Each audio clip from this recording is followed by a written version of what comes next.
নমস্কার বন্ধুরা, মল্লিকা কিচেনে আজকে এই যে ভেটকি মাছের মাথা দিয়ে কিন্তু একটি রেসিপি করছি। ভেটকি মাছের মাথা দিয়ে একটি রেসিপি করছি, তার জন্য কিন্তু কড়াতে তেল দিয়ে দিয়েছি। তেলটা গরমও হয়ে গেছে। এবার মাথাগুলো আমি ভাজা করে নিচ্ছি।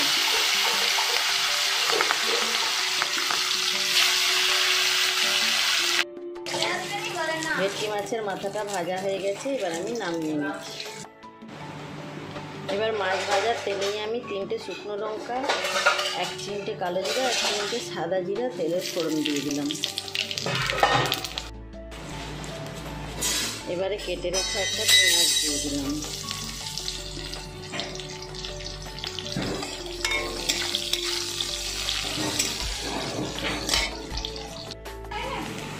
পেঁয়াজটা কিন্তু ভাজা ভাজা হয়ে গেছে। এবার কেটে রাখা লাউটা দিয়ে দিলাম।